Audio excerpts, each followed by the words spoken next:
হিন্দু না ওরা মুসলিম, ওই জিজ্ঞাসে কঞ্জন। কান্ডারি বলো ডুবিছে মানুষ, সন্তান মোরমার।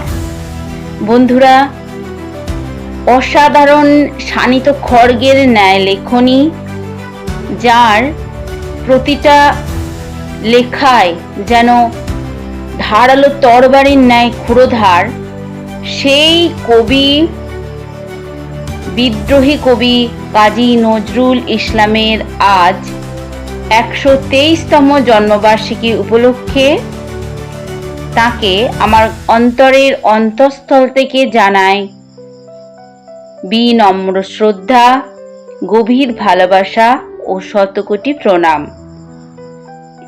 তো বন্ধুরা, আমি মিনতি পাল আজ আবার নিয়ে চলে এসেছি একটি কবিতার ভিডিও। এটা আমার মায়ের লেখা কবিতা। তো ফরিয়াদ বলে এক পত্রিকায় এই কবিতাটা ছাপাও হয়েছিল। সেই কবিতাটাই আমি আবার আপনাদের সামনে আবৃত্তি করে শোনাচ্ছি। তো আর বেশি কথা না বাড়িয়ে এবার শুরু করছি আমার মায়ের লেখা কবিতা অগ্নি কবির সমন বার্তা। দুঃখ নামে ছিলেন কবি, যুবকে তিনি নজরুল। লেখনীতে তাঁর অগ্নি মন্ত্র, মস্তকে তার কুঞ্চিত চুল। থাকত যারা নির্জীব হয়ে, তাদের মনেতে বিষ ভরিয়ে জাগিয়ে তুলিলেন ঘুমন্ত দেশ। জন্মভূমির আনিলেন বিভীষিকা বেশ, অগ্নিমন্ত্রে দীক্ষিত করে কাটিয়ে দিলেন ঘুমের আবেশ।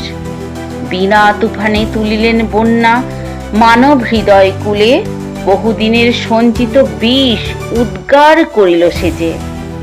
ধনীদের শুধু কবি নন তিনি, কুলি মজুরেরও বটে। তাহার রচিত কবিতা পাঠে রক্ত উত্তপ্ত হয়ে ওঠে। বিপ্লবী ভাষায় ভরিয়ে দিলেন, যুবকদের দিলেন মন্ত্র, বিদেশিদের বিতাড়িত করো, স্বদেশীরা করো ষড়যন্ত্র। মাতৃভূমির শৃঙ্খল মোচন করো গো ভারতবাসী। নদিয়া অযোধ্যা ধূলিসাৎ হলো, কুল মান যশ গেল ভারতবাসীর। গান ছন্দ তালের নূপুর পড়াইলেন তিনি মাতৃভাষার পায়। বিদ্রোহের বন্যা ডাকিয়া আনিলেন বাঙালির আঙিনায়। আরই কতই লিখিতেন তিনি, সুস্থ থাকিলে হায়। মুখ রোগে তাকে পঙ্গু করিয়া প্রতিভা কারিয়ালয়। তাই তো তোমারে স্মরণ করি গো মোদের বরণীয় কবি। প্রভাতে উঠিয়া দুই চোখে হেরি তোমারই পবিত্র ছবি। আরো করি তাই প্রার্থনা গো ভারত জননীর কাছে, তোমার মতো শতদল কবে আবার ফুটিবে ভারত মাঝে।